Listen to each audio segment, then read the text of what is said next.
This is the story of courage, faith, and destiny. This is the story of Queen Esther. In the day of King Xerxes, ruler over 127 provinces, from India to Ethiopia, the Persian Empire was at the height of its power. To display his greatness, the king held a royal celebration that lasted 180 days. He showed off the wealth, luxury, and splendor of his kingdom. Marble pillars, fine linen curtain, golden couches, and royal wine filled the palace. After those 180 days, he hosted another 7 days feast in the citadel of Susa, inviting everyone from the greatest to the least. At the same time, Queen Vashti held a banquet for the women. On the 7th day, when the king was merry with wine, he commanded Vashti to appear before the guests wearing her royal crown so they could admire her beauty. But Queen Vashti refused. The king was furious. Instead of calming down and thinking carefully, he immediately consulted his advisors. They warned him that if Vashti's refusal went unpunished, women throughout the empire would begin to disrespect their husbands. So the king made a royal decree. Vashti will never again come before him.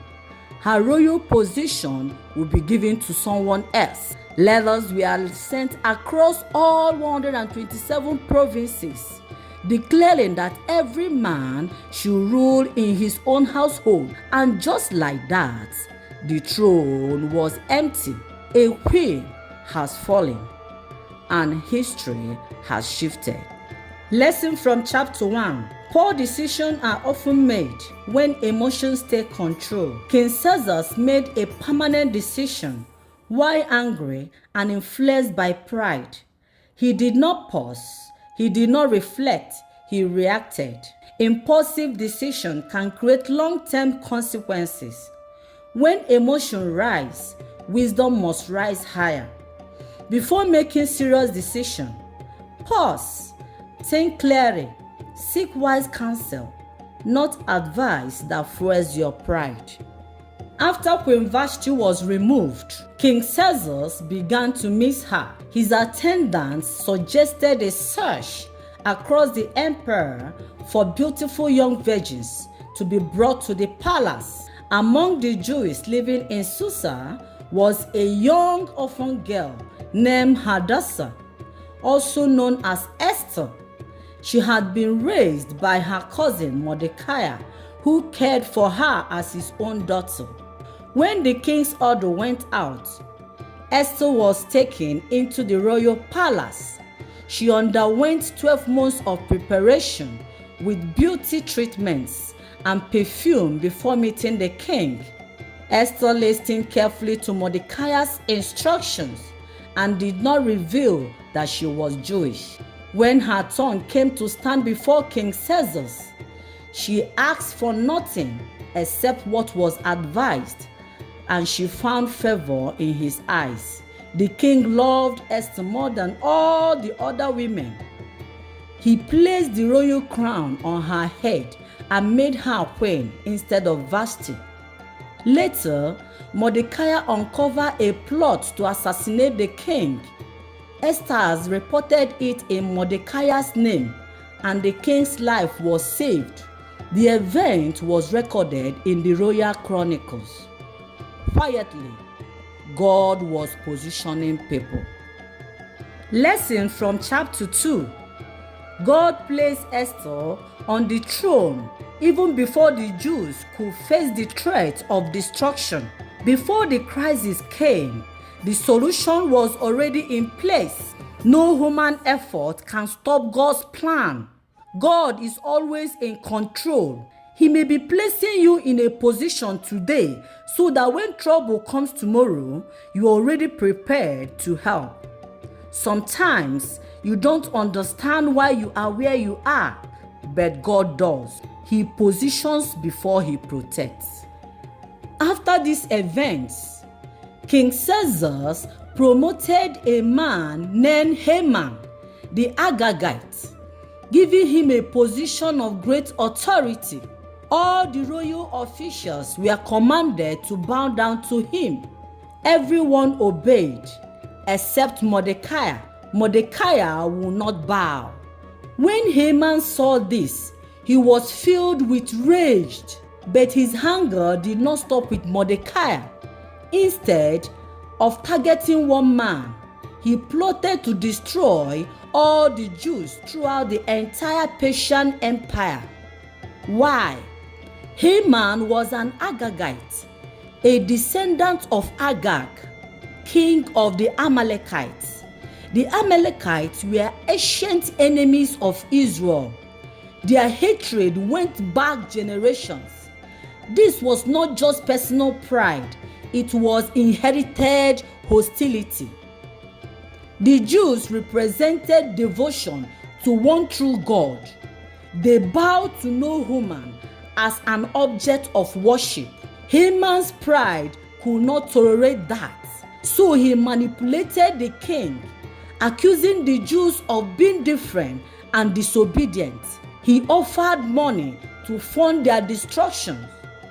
Without fully investigating, the king gave Haman his signet ring, granting him authority to issue a decree.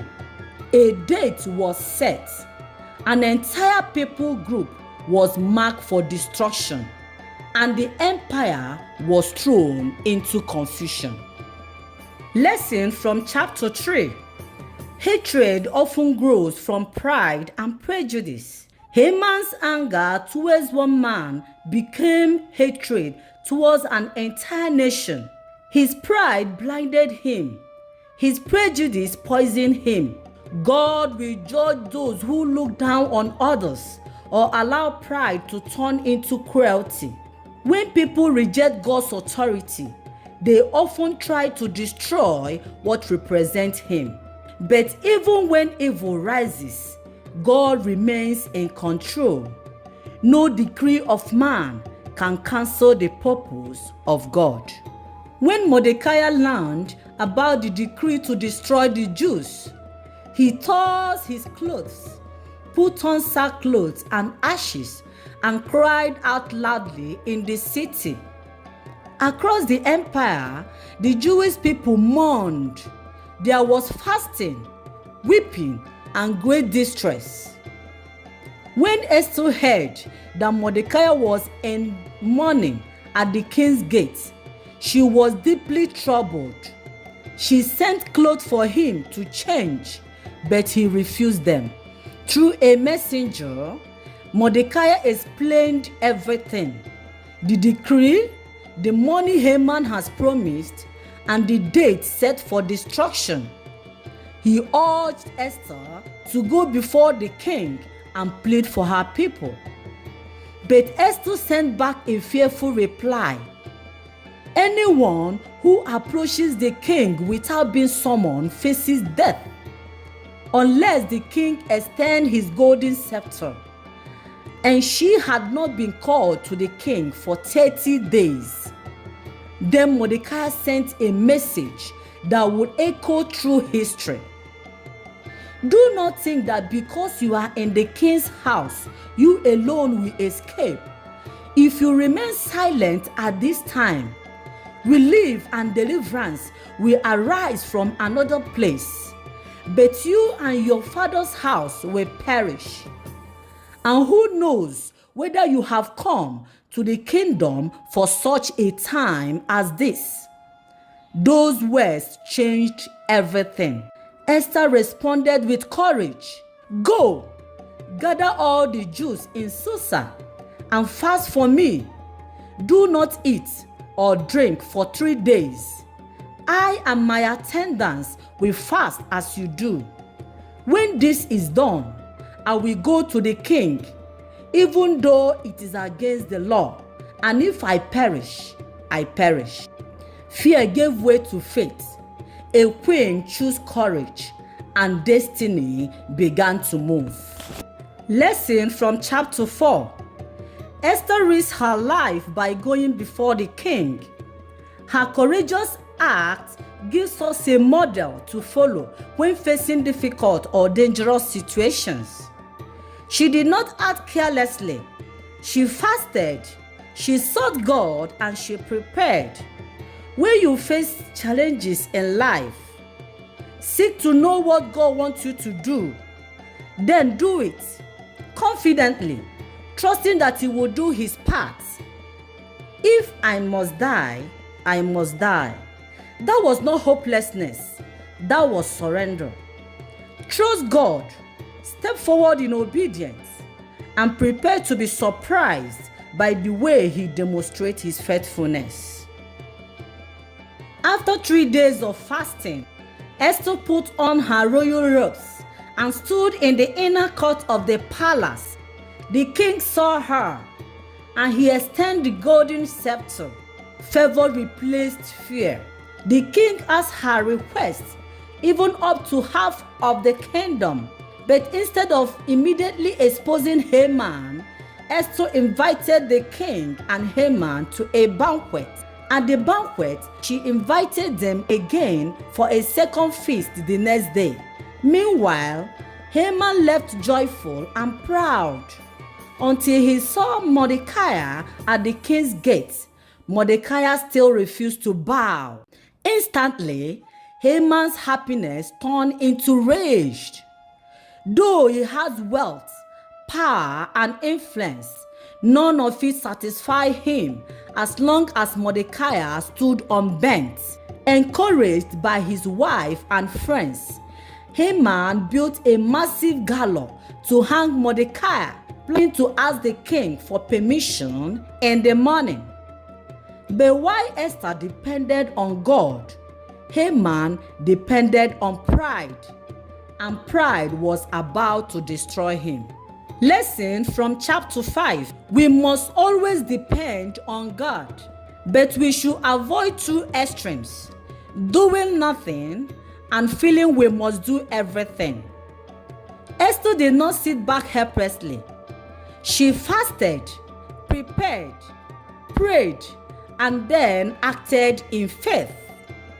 Haman, however, allowed hatred to grow in his heart. Hatred and bitterness are like weeds with deep roots. If left unchecked, they spread and corrupt everything. Hebrews 12:15 warns us to watch that no root of bitterness grows up to trouble us and corrupt many. If the mere mention of someone's name provoke anger in you, it may be a sign of bitterness. Confess it now. Remove it completely. Because if bitterness is not uprooted, it grows back stronger. And like Haman, you may find that it eventually backfires against you. Pride destroys, bitterness corrupts, but dependence on God preserves. That night, the king could not sleep, so he ordered the book of the Royal Chronicle to be brought and read to him. As the record were read, it was discovered that Mordecai had once saved the king's life by exposing a plot to assassinate him. But there was a problem. Nothing has ever been done to reward Mordecai. At that very moment, Haman entered the palace court. He had come early to ask the king for permission to hang Mordecai on the gallows he had built. Before Haman could speak, the king asked him a question. What should be done for the man the king delights to honor? Haman immediately thought the king was talking about him, so he suggested a grand honor: royal robes, the king's house, and a public parade through the city declaring the man's greatness. Then the king gave a surprising command: go at once and do exactly as you have said for Mordecai the Jew. The man Haman hated was the man he had to honor. So Haman dressed Mordecai in royal robes, placed him on the king's horse, and led him through the city proclaiming his honor. Afterward, Mordecai quietly returned to the king's gate. But Haman went home humiliated, and the story was about to turn completely. Lesson from chapter 6. At first, this event may seem like coincidence, but God is always at work. God has been working quietly and patiently in Mordecai's life. The king's sleepless nights, the reading of the records, and the timing of the Haman's arrival were not accidents. They were part of God's sovereign plan. Romans 8:28 reminds us that God works all things together for good for those who love Him. God was saving Mordecai's reward for the right moment. Sometimes we feel our reward or recognition is taking too long, but God knows the perfect time to step in, when it will accomplish the most good. Haman, however, allowed his desire for approval and popularity to control him. His hunger for praise became an obsession. We must be careful not to let the desire for applause, recognition, or popularity push us into wrong action. God sees every good deed, even when people forget. Be patient. God knows exactly when to reward faithfulness. Queen Esther hosted the second banquet for the king and Haman. Once again, the king asked Esther, "What is your request? Even up to half the kingdom, it will be granted." This time, Esther spoke, "If I have found favor in your sight, O king, spare my life and the life of my people." The king was shocked. "Who would dare do such a thing?" he asked. Esther replied with courage, "The adversaries and enemy is this wicked Haman." The king was furious and stepped out into the palace garden. Meanwhile, Haman realized that his life was in danger. In desperation, he fell on the couch where Esther was reclining, begging for mercy. At that moment, the king returned. Seeing Haman so close to the queen only increased his anger. Immediately, the king's attendants covered Haman's face, a sign that he has been condemned. Then one of the servants spoke up, saying that Haman has built a pool meant for Mordecai, the very man who has saved the king's life. The king gave the order, "Impale him on it." And so Haman was impaled on the pole he has prepared for Mordecai. Then the king's anger subsided. Lesson from chapter 7. Haman's hatred and evil plotting eventually turned against him. The very trap he prepared for another became the instrument of his own destruction. Proverbs 26:27 teaches that whoever digs a pit for others will fall into it. This chapter reminds us that evil plans often return to the one who created them. Hatred, revenge, and wicked schemes never lead to lasting victory. In the Persian court, a veil was placed over the face of someone condemned to death because the king refused to look upon a person who has been judged guilty. Haman's pride has lifted him high, but his evil brought him down. God's justice may not always be immediate, but it is always certain. After Haman's death, King Xerxes gave Haman's estate to Queen Esther. Esther then revealed to King that Mordecai was her relative, the one who has raised her. The king removed his royal signet ring, which he has previously given to Haman, and gave it to Mordecai. Mordecai was now placed in a position of great authority in the kingdom, but there was still a serious problem. The decree ordering the destruction of the Jews has already been sent throughout the empire. According to the Persian law, it could not simply be cancelled. Once again, Esther approached the king with deep emotion. She fell at his feet and pleaded with him to stop the evil plan that had been written against her people. The king extended the golden scepter to Esther and allowed Mordecai to write a new decree in the king's name. Messengers were sent quickly throughout the empire with this new law. The Jewish people were now permitted to defend themselves against anyone who attacked them. When the news spread, the Jews were filled with joy and celebration. Many people throughout the empire even declared themselves Jews because they saw that God's favor was upon them. Mordecai left the king's presence wearing royal robes of blue and white with a great crown of gold. What began with fear was now turning into victory. Lesson from chapter 8. Esther and Mordecai were faithful, even to the point of risking their life to save others. They were willing to give up everything. Many people desire to be heroes. They want praise, honor, and recognition, but few are willing to pay the price that true courage requires. Mordecai served faithfully for many years. He endures hatred, opposition, and dangers for the sake of his people. Yet he remained faithful even in obscurity. God eventually honors his faithfulness. The question for us is this: are we willing to be faithful even when no one is watching? Are we ready to pay the price for doing what is right?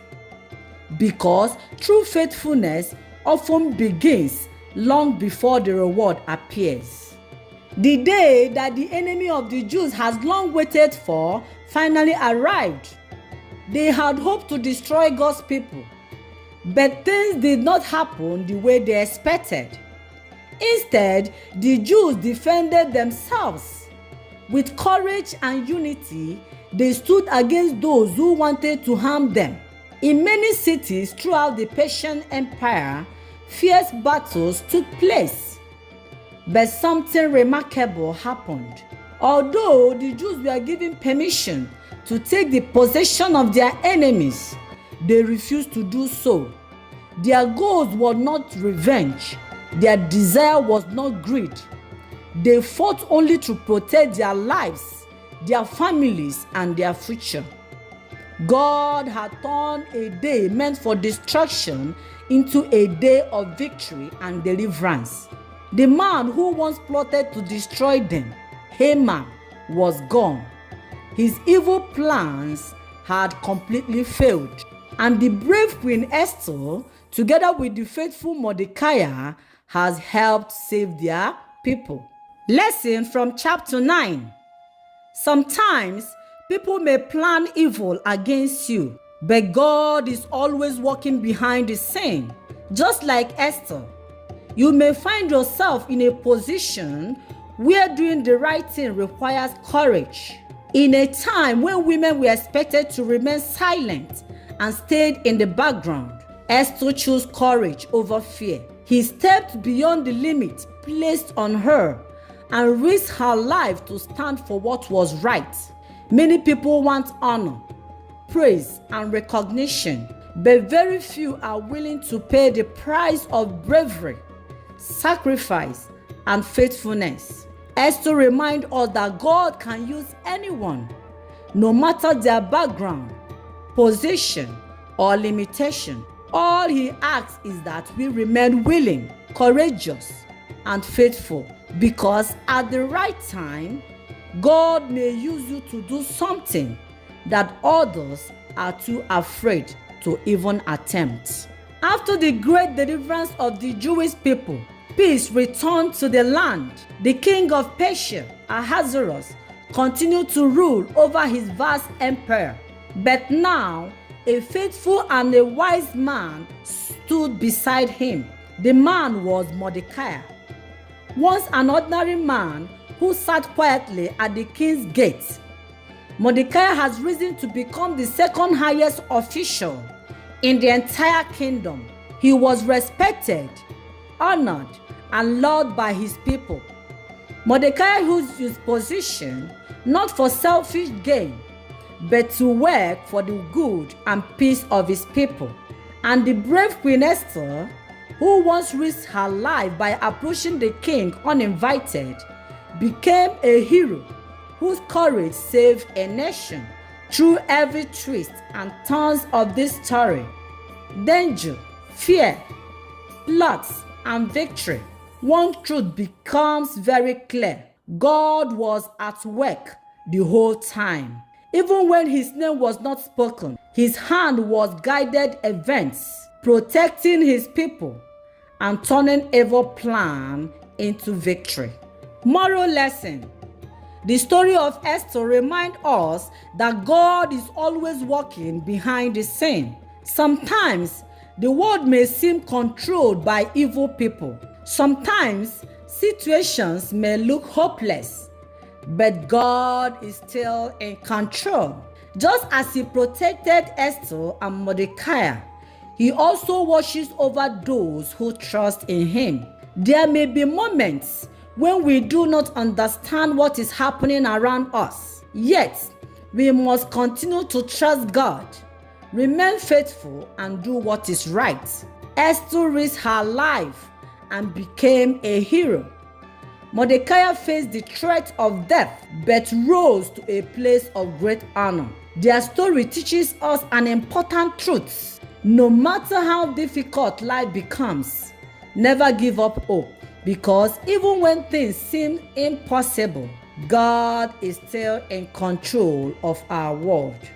If this story inspires you, please like this video and subscribe for more inspiring Bible stories. And remember, just like Esther, you may have been placed where you are for such a time as this.